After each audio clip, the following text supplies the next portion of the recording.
Bismillahirrahmanirrahim. Assalamualaikum warahmatullahi ta'ala wabarakatuh. Alhamdulillah, pemirsa channel YouTube MZT Malang Raya dimanapun Anda berada, kita bersama-sama kembali mengikuti kajian-kajian ilmu yang ada pada channel YouTube MZT Malang Raya. Utamanya pada video kali ini kita kembali kepada playlist kajian kisah sahabat, yang mana tujuan utamanya adalah agar kita bisa mempelajari sejarah biografi orang-orang yang diridhai oleh Allah Subhanahu wa taala, sehingga kita bisa mengambil pelajaran dari mereka, orang-orang yang mulia, orang-orang yang dekat dengan baginda Nabi Muhammad sallallahu alaihi wasallam, sehingga kita pun bisa meniru, meneladani perilaku mereka dan juga bagaimana akhlak Rasulullah sallallahu alaihi wasallam ketika hidup bersama para sahabatnya. Pada video kali ini kita akan melanjutkan kisah sahabat Ikrimah bin Abi Jahal, di mana dahulunya dia adalah salah seorang laki-laki yang sangat memusuhi baginda Nabi Muhammad, yang berada di garis terdepan ingin menghilangkan nyawa baginda Nabi Muhammad Shallallahu Alaihi Wasallam. Namun dengan kisah panjang kehidupannya, pada video sebelumnya kita sudah membahas bersama-sama, sehingga beliau masuk memeluk Islam dan menjadikan baginda Nabi Muhammad Shallallahu Alaihi Wasallam adalah seorang manusia yang paling beliau cintai, yang paling beliau ingin lindungi, dan manusia yang paling diutamakan terlebih daripada nyawanya sendiri. Setelah Sayyidina Ikrimah memeluk Islam, mengucapkan syahadat di hadapan baginda Nabi Muhammad Sallallahu Alaihi Wasallam, dan juga beliau bersaksi bersyahadat di hadapan seluruh para sahabat atas perintah baginda Nabi Muhammad Sallallahu Alaihi Wasallam, yang mana sebelum Rasulullah menerima kedatangan Ikrimah ini, Rasulullah berpesan kepada para sahabat. Sebelum Ikrimah ini datang dari perjalanannya menghadap Rasulullah, Rasulullah berpesan kepada para sahabat, "Wahai sahabatku, setelah ini Ikrimah akan datang, dan kalian jangan pernah mencacinya dan jangan mencaci ayahnya juga," yaitu Abu Jahal. Karena sabda baginda Nabi Muhammad, "Karena jikalau kalian mencaci Ikrimah, dia telah bertaubat dan Allah mengampuni seluruh dosa orang-orang yang bertaubat.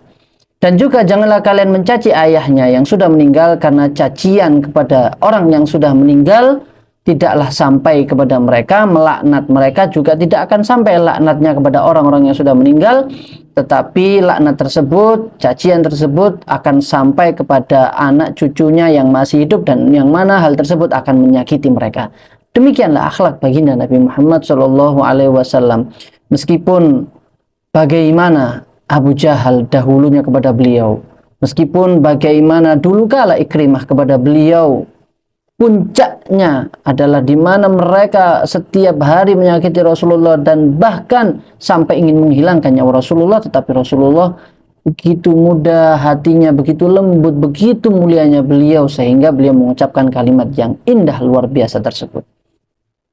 Maka setelah Rasulullah Shallallahu Alaihi Wasallam menerima kedatangan Ikrimah, dan Ikrimah pun juga mengucapkan syahadat di hadapan para sahabat, lantas Rasulullah Shallallahu Alaihi Wasallam bersabda kepada Sayyidina Ikrimah, "Wahai Ikrimah, al-yaum la tas'aluni syai'an u'tihi ahadan illa a'taituka iya." Wahai Ikrimah, apapun yang telah dimintakan oleh orang-orang sebelummu, apa yang mereka ucapkan, mintakan kepadaku agar aku berdoa kepada Allah Subhanahu wa taala, maka seperti apa yang mereka minta, jikalau engkau minta, maka aku tidak akan menolaknya, dan aku akan menadahkan tanganku kepada Allah Subhanahu wa taala untuk memintakannya kepadamu, untukmu. Memintakan kepada Allah untukmu, wahai Ikrimah.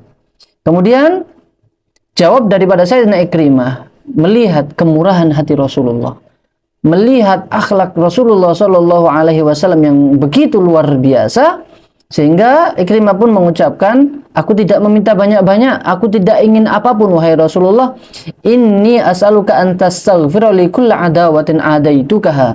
Aku hanya memohon, meminta agar engkau memintakan, memohonkan ampunan kepada Allah atas seluruh atau atas semua permusuhan, atas semua tindakanku yang menyakitimu, permusuhan yang mana aku memusuhimu. Au maqamin laqaituka fihi, di mana aku bertemu dengan engkau sehingga aku menyakitimu. Au kalamin qultu fi wajhika au ghaibatika, atau ucapan yang mana saat itu ada engkau ataupun di mana engkau tidak ada saat itu, yaitu ghibahku terhadapmu, maka mohonkanlah ampunan itu agar Allah mengampuni seluruh dosa-dosanya atas tindakan zalimku kepadamu.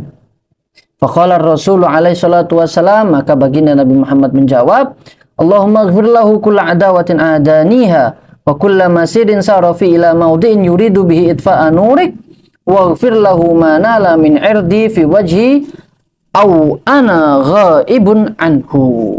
Ya Allah, ampunilah segala tindakan perbuatan yang dilakukan oleh Ikrimah di mana dia dahulunya ingin memadamkan api cahaya agamamu, dan apapun yang telah dia lakukan tindakan kejahatan kepadaku, dan juga ampunilah dia atas kehormatanku yang diinjak-injak olehnya, dan juga tindakan yang mana dia merendahkan kaum muslimin dan agamamu. Fatahallala wajhu Ikrimah bishra, kemudian wajah Ikrimah begitu sumringah, terlihat wajah yang begitu bahagia. Wa qala ama wallahi ya Rasulullah la ad'u nafaqatan kuntu anfaqtuha fi saddin an sabilillah. Wahai Rasulullah, tidaklah sepeser dinar, sepeser uang yang aku gunakan untuk memerangi agama Allah, tidaklah sedikit pun kekuatan yang aku gunakan untuk memadamkan agama Allah, dan tidaklah tenaga yang aku gunakan kecuali semuanya akan aku lipat gandakan demi menghidupkan agama Allah Subhanahu wa taala. Kita lihat, ma'asyiral muslimin, pemirsa channel YouTube MZT Malang Raya, di mana dahulunya Ikrimah adalah laki-laki yang sangat membenci Islam, tetapi saat ini dengan akhlak Nabi Muhammad SAW berbalik 180 derajat, sehingga dia bahkan ingin melipat gandakan apapun yang dia korbankan, dia keluarkan dahulu saat ingin memadamkan agama Allah Subhanahu wa taala. Wa mundu dzalikal yaum, sejak saat itu Ikrimah, ketika kaum muslimin ada peperangan jihad, Ikrimah selalu berada di barisan terdepan untuk memperjuangkan agama Allah Subhanahu wa taala. Di sisi lain, Ikrimah juga menjadi seorang laki-laki yang ahli ibadah, banyak beribadah, qawwam, sangat sering ataupun bahkan menghabiskan waktu malamnya untuk qiyamul lail, beribadah kepada Allah Subhanahu wa taala. Qarra'un li kitabillah, menghabiskan waktunya untuk membaca kitab Allah Al-Qur'an di masjid-masjid yang ada saat itu di kota Madinah. Faqad kana yad'ul mushaf ala wajhihi, dan pernah beliau suatu saat meletakkan Al-Qur'an di hadapan wajahnya, dan beliau seraya berdendang, kitab Rabbi, ini adalah kitab Allah, ini adalah kitab Tuhanku, adalah firman Allah, firman Tuhanku. Seraya beliau menangis dan menyesali, takut atas dosa-dosa yang pernah beliau lakukan. Sampai suatu saat, beberapa lama dari Islamnya Sayyidina Ikrimah, beliau mengikuti sebuah peperangan. Setelah mengikuti banyak peperangan, beliau ikut di peperangan yang sangat terkenal, yaitu Perang Yarmuk. Di mana di peperangan Yarmuk ini kaum muslimin berperang melawan kerajaan Romawi yang terkenal kuat. Saat itu terkenal kerajaannya menguasai hampir setengah dunia. Di peperangan Yarmuk ini, pernah suatu saat di sebuah kejadian di tengah peperangan Yarmuk, Sayyidina Ikrimah berhadapan dengan salah satu komandan jenderal dari pasukan Romawi yang bernama Iqbal Adh-Dhami. Iqbal Adh-Dhami ini adalah salah satu jenderal dari pasukan Romawi, di mana saat itu kaum muslimin yang berada di bawah komando Sayyidina Khalid bin Walid, yang mana saat itu peleton itu dipimpin oleh Sayyidina Ikrimah, berhadapan dengan pasukan yang dipimpin langsung oleh Iqbal Adh-Dhami ini. Dan di saat itu, di hari yang sangat terik panasnya, di siang yang sangat membakar, pasukan muslimin berhadapan dengan pasukan Iqbal Adh-Dhami ini memperebutkan sebuah oase di tengah padang pasir. Sumber air yang mana bisa menjadi tenaga, menjadi sumber kehidupan bagi setiap orang yang menguasai oase tersebut. Dan di perebutan oase tersebut, di perebutan sumber air di tengah padang pasir tersebut, Sayyidina Ikrimah yang dahulunya sudah terbiasa masuk ke dalam barisan musuh dan mengayunkan pedangnya dan sudah menghabiskan puluhan leher dan memenggal puluhan leher kaum musyrikin, di saat itu juga Sayyidina Ikrimah mematahkan sarung pedangnya ataupun ghimdi sayfihi, yaitu rumah pedangnya. Artinya adalah beliau tidak mau lagi memasukkan pedang yang ada di tangannya untuk dimasukkan kembali kepada sarungnya dan ingin terus menghabiskan nyawa musuh-musuh yang ada di hadapannya dan tidak ada niatan sedikit pun untuk kembali. Melihat hal tersebut, sang komandan, sang jenderal pimpinan terbesar kaum muslimin saat di perang Yarmuk, yaitu Sayyidina Khalid bin Walid, mengatakan, "Wahai Ikrimah, jangan kau lakukan itu. Jikalau engkau menerobos ke dalam pasukan musuh yang sangat banyak dan engkau tidak ada niatan untuk melindungi dirimu sedikit pun, maka jikalau engkau menjadi syahid, engkau gugur di medan pertempuran ini, maka ini adalah sebuah kehilangan yang besar bagi kaum muslimin. Maka hal tersebut akan melemahkan kita." Lantas jawab daripada Sayyidina Ikrimah, "Wahai Khalid bin Walid, falaqad kana laka ma'a Rasulillah sallallahu alaihi wasallam sabiqa." Engkau sudah lama hidup bersama baginda Nabi Muhammad. Engkau lebih dulu masuk Islam daripada aku. Engkau sudah lama ikut peperangan bersama Rasulullah. Tapi engkau lihat aku, wahai Khalid bin Walid. Engkau tahu aku dan ayahku memiliki cerita panjang di mana kami dahulu menyakiti Rasulullah, di mana dahulu aku sangat ingin membunuh Rasulullah. Tinggalkan aku, biarkan aku melakukan apa yang aku inginkan agar aku bisa menghabisi banyak nyawa dari kaum mereka orang-orang musyrik. Fada'ani ukafir amma salafa minni, sehingga aku bisa menghapuskan kesalahanku di masa lalu. Tsumma qala laqad qataltu Rasulullah fi mawatin katsira wa afiru minar rumil yaum. Kau tahu wahai Khalid, dulu aku sering memerangi Rasulullah, lantas sekarang ketika aku berhadapan dengan bangsa Romawi dan aku membela agama Rasulullah, lantas aku harus kabur. Tinggalkan aku wahai Khalid, biarkan aku melakukan apa yang harus aku lakukan. Mendengar ucapan tersebut, Sayyidina Khalid bin Walid tidak bisa menahan keinginan dari Sayyidina Ikrimah. Sehingga peperangan Yarmuk pun singkat cerita dimenangkan oleh kaum muslimin dan oase tersebut bisa dikuasai oleh kaum muslimin berkat kegigihan dan keteguhan yang dilakukan oleh kaum muslimin di bawah pimpinan komando peleton Sayyidina Ikrimah bin Abi Jahal. Sebelum beliau masuk dan merangsek ke barisan pasukan Romawi yang saat itu memperebutkan oase ini, sumber air ini, Sayyidina Ikrimah mengatakan kepada kaum muslimin pasukan yang ada di belakangnya, "Siapa yang berjanji berbaiat bersamaku untuk masuk merangsek menghancurkan barisan kaisar Romawi yang ada di hadapan kita?" Sehingga terdepan bersama beliau adalah pertama mengucapkan kesediaannya dan berbaiat bersama Sayyidina Ikrimah adalah paman beliau Al-Harith bin Hisham. Kemudian juga Dirar bin Azwar. Tiga orang ini berada di barisan terdepan dan mengikuti mereka bertiga 400 pasukan dari kaum muslimin. Sehingga dengan kegigihan beliau, mereka berlomba-lomba untuk mencari syahid di hadapan Allah Subhanahu wa taala, maka berkat kegigihan mereka Allah Subhanahu wa taala menurunkan kemenangan bagi kaum muslimin melawan kaisar pasukan Romawi dan mampu menguasai oase tersebut. Namun setelah peperangan berakhir, ternyata ditemukan di tengah gelimangan jasad-jasad tersebut juga mayat-mayat atau bangkai-bangkai dari pasukan Romawi. Ternyata didapati ada 3 di antara mereka yang dikenal oleh kaum muslimin yang sedang dalam kondisi luka yang sangat serius, sehingga ditemukan salah satu di antara mereka adalah Al-Harith bin Hisham, paman dari Sayyidina Ikrimah yang tadi berbaiat di awal. Kemudian juga ada Ayyash bin Abi Rabi'ah. Kemudian yang ketiga adalah Sayyidina Ikrimah bin Abi Jahal. mengalami luka yang sangat serius.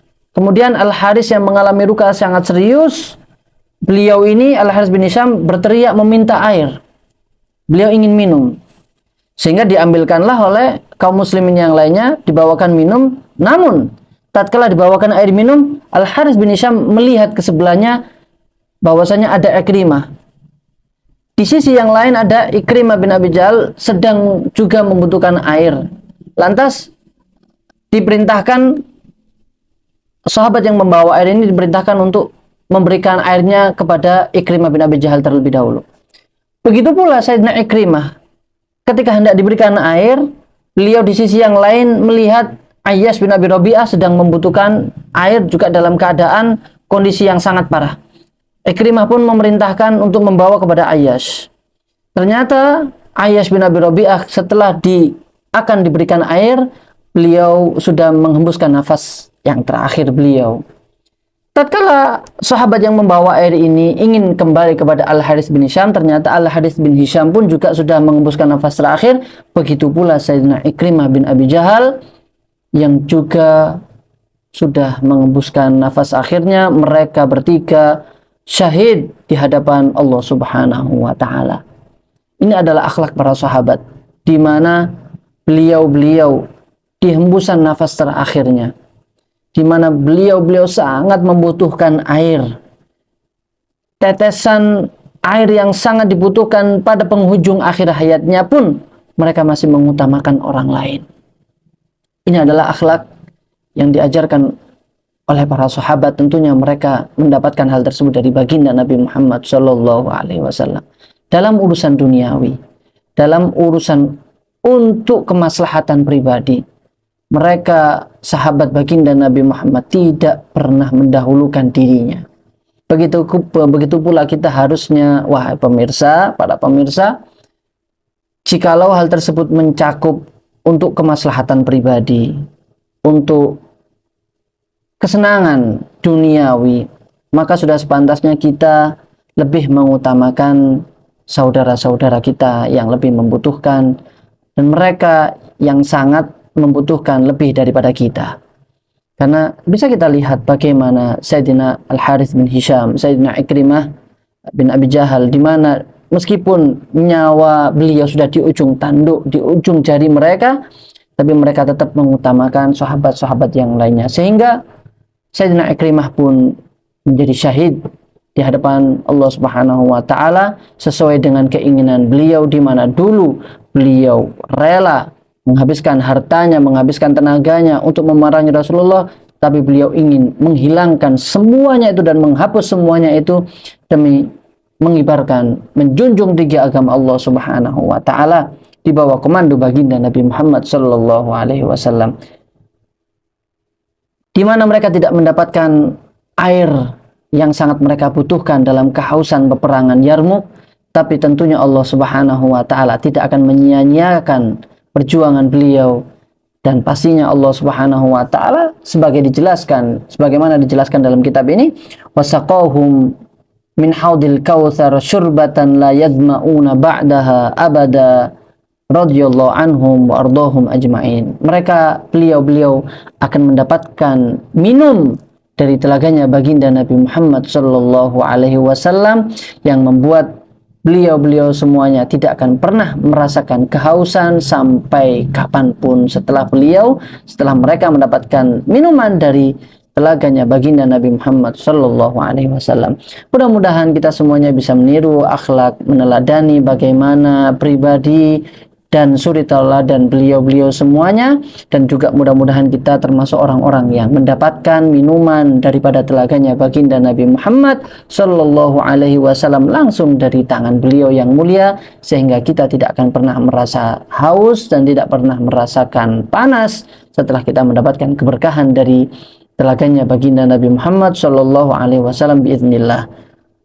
Mudah-mudahan kita semuanya senantiasa tetap diberikan istiqomah untuk mempelajari kisah-kisah sahabat sehingga kita bisa menirunya dan bisa mengamalkannya. Wallahu musta'an alaihi tuklan. Assalamualaikum warahmatullahi wabarakatuh.